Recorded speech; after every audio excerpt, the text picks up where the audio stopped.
Buenos días, buenas tardes, buenas noches, buenas madrugadas. Luego de derrotar y expulsar a Iturbide, sacarlo del poder y que desaparezca el Imperio Mexicano, se decide que la mejor forma de mantener cohesionado al país y evitar que nuevos estados se quieran independizar y lo logren, como el caso de toda Centroamérica, o que lo intenten, pero que no lo logren, pero de todas formas generen problemas, como es el caso de Guadalajara, perdón, de Jalisco, Oaxaca, Yucatán y de Zacatecas, deciden mejor optar por una república de tipo federalista, donde los estados tengan más libertades. Es por ello que se redacta para que quede plasmada de manera definitiva el sistema de gobierno federalista en México. Se redacta la primera constitución oficial del país, la primera que va a entrar en vigor, que es la Constitución de 1824. Va a tomar elementos de la Constitución de Cádiz, de la Constitución de Apatzingán, de las constituciones de Estados Unidos, sobre todo va a tomar varios elementos, como vamos a ver, y con ella va a buscar darle solución a los problemas políticos que México enfrentó en los primeros 2 años de independencia. Va a ser la primera constitución que además establezca ciertos principios democráticos, los primeros principios democráticos para México, como son la libertad de prensa, la libertad de asociación, la libertad de trabajo. Muy importante, recordemos que en el periodo virreinal había ciertas actividades que no podían ser realizadas ni por indígenas, ni por mestizos, ni por esclavos africanos, solamente por españoles, fueran criollos o peninsulares. Es el caso, por ejemplo, de oficios de artesanos. No es el único, pero es de los que pueden estar un poquito más al alcance de indígenas y de mestizos y de africanos, en donde pues nada más basta con que tengan la competencia para que puedan ejercer el trabajo y ofrecer sus servicios al público, al consumidor. Se establece también, por ejemplo, la inviolabilidad de domicilio, la inviolabilidad de la correspondencia, que no pueden meterse a tu casa y tampoco pueden ver tus correspondencias, tus cartas, sin la orden de un juez. Pero la parte interesante, la parte medular de la Constitución de 1824, tiene que ver con el trasfondo político. El primer elemento es que esta Constitución establece para México una religión única, una religión de Estado que va a ser la religión católica con exclusión de cualquier otra. Significa que cualquier otro tipo de religión, cualquier otro tipo de fe sería perseguida en México. La razón por la que hacen esto es para quedar bien con el Vaticano y que el Vaticano le dé su reconocimiento a México como país independiente. No lo van a conseguir, pero van a intentar.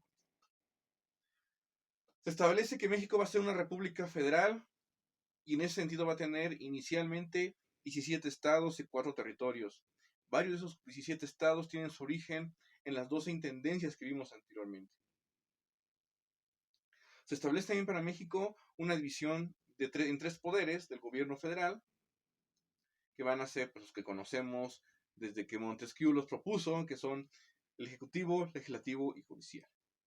E igual que Montesquieu, van a dividir el poder legislativo en 2 cámaras. No lo van a llamar como Montesquieu una cámara baja y una cámara alta, sino que van a plantear la necesidad de una existencia de una cámara de diputados y una cámara de senadores. Sin embargo, en ese momento, en 1824, solamente existía la Cámara de Senadores. Y de hecho, la Cámara de Diputados, la única que existía era la Cámara de Diputados, para 1824. La Cámara de Senadores no existía en ese momento y de hecho no va a existir sino hasta la década de 1870, cuando Lerdo Tejada sea presidente de México. Es decir, van a pasar cerca de 50 años en donde la Constitución va a establecer, o varias constituciones van a establecer, que México debe tener 2 cámaras, de senadores y de diputados, pero solamente existe la Cámara de Diputados.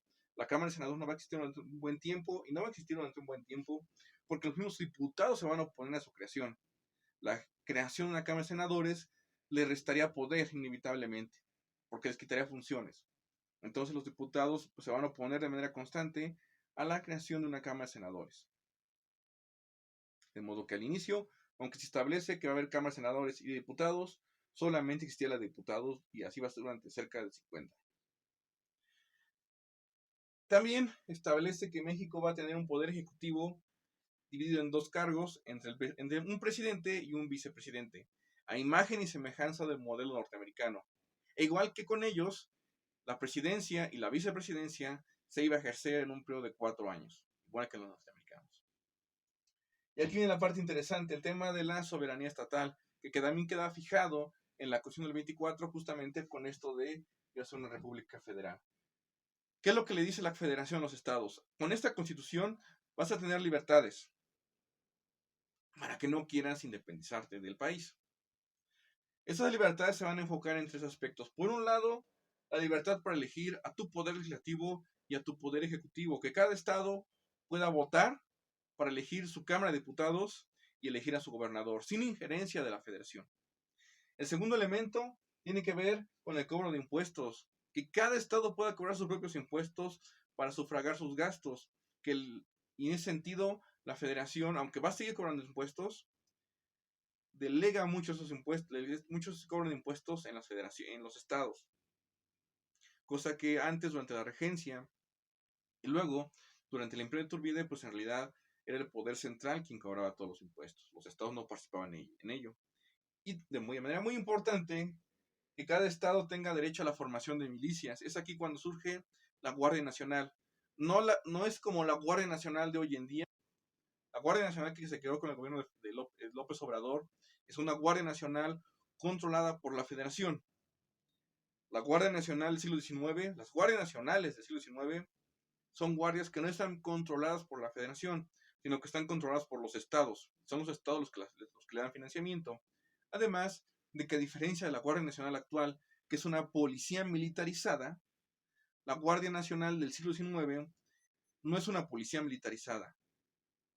Son milicias locales, son pequeños ejércitos de los estados, ejércitos integrados por voluntarios de esos estados, pero que no reciben una preparación profesional, como el caso del ejército federal. Esos normalmente van a ser pues, vecinos de los estados que se reúnen los fines de semana para realizar prácticas de entrenamiento, mientras que el ejército profesional se reúne a lo largo de toda la semana. Hay descanso solamente el fin de semana.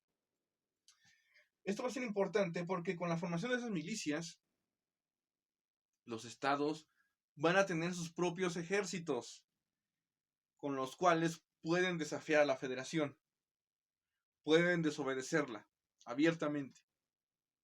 De tal manera que el riesgo de una rebelión y de una independencia de algunos de los estados no desaparece, porque tienen un brazo armado para ello. Y para obligar a la federación también a respetar su soberanía. Aquí el problema es que dependiendo de cada estado, unos van a ser más agresivos con la federación que otros. Y muy pronto va a surgir un conflicto entre republicanos federalistas y republicanos centralistas. Los federalistas van a seguir defendiendo que México esté dividido en una república federal, organizado como una república federal. En su mayoría van a ser antiguos insurgentes y su argumento es: hay que dar libertad a los estados porque para resolver ciertos problemas locales, quienes mejor los conocen son los estados. La federación, desde el centro de México, desde la Ciudad de México, no puede darse cuenta de manera exacta y precisa los problemas que aquejan a los estados. Solamente la gente que vive en los estados, por eso requieren tener libertades. No hacerlo así, irnos por una república centralista, dicen los federalistas, como crítica, garantiza un sistema autoritario, donde no se respeten las voces locales. El problema es que, y es una crítica que le hacen los centralistas, ese sistema federal lo que favorece son cacicazgos, y lo que además es cierto, que genera una suerte de, vamos a decirlo como señorías feudales, donde los gobernadores operan de manera arbitraria, sin rendir cuentas a la federación. También la crítica que le hacen a los estados es, desde la postura centralista, es que al no haber un solo proyecto de nación, una sola política pública que englobe a todo el país, porque cada estado está enfocado solamente en sus necesidades sin atender ni vislumbrar las necesidades de los otros estados, genera una fragmentación en el esfuerzo político, en el esfuerzo económico, para dar solución a los problemas nacionales. Entonces hace falta, dicen los centralistas, una república de tipo central, que permita cohesionar todos los esfuerzos y enfocarse en aquellos que son comunes a todos los estados. Esta postura va a ser defendida fundamentalmente por antiguos realistas, muchos de ellos antiguos miembros monárquicos, que encuentran en el centralismo una posición de política un poquito afín a sus ideas monárquicas, sin llegar a ser monarquía, aunque no van a descartar todavía la posición monárquica. De esta forma, el grupo federalista eventualmente se va a ir ligando a una postura liberal, porque de hecho muchos federalistas van a ser también miembros de las logias yorquinas. En cambio, los centralistas, muchos de los cuales son miembros de logias escocesas, se van a ir más bien hacia una postura conservadora. Y el enfrentamiento entre federalistas y centralistas se va a ir ahondando, se va a ir radicalizando, hasta que finalmente desemboque en la guerra de reforma, con el enfrentamiento entre liberales y conservadores. Pero para que eso se vaya agravando, se vaya radicalizando, pues estamos hablando de cerca de un periodo de 30 años. Lo vamos a encontrar ya a fines de la década de 1850, cuando finalmente estalla de manera definitiva el conflicto entre federalistas y centralistas, pero que estalla ya como en la forma de liberales contra conservadores. Ahora, sigue habiendo un problema político para México, sumado a todos los problemas económicos y sociales que vimos que se generan a raíz de la consumación de la independencia.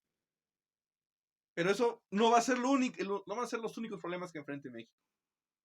Muy pronto va a enfrentar una serie de problemas internacionales. Entre ellos, tiene que ver con el tema del reconocimiento de otros países extranjeros. Que te reconozcan como un país independiente garantiza que no te declaran la guerra, no te quieran invadir de manera tan fácil, que tengan que buscar una justificación. El problema es que pues muchos países, sobre todo España, no van a querer dar su reconocimiento a México como país independiente. Y en el caso particular de España, va a intentar reconquistar a México. Va a intentar una campaña militar y la va a llevar a cabo para reconquistar México. Es como tu ex que regresa a buscarte porque quieres regresar, más o menos así. Pero de eso hablaremos en el siguiente video. Hasta entonces.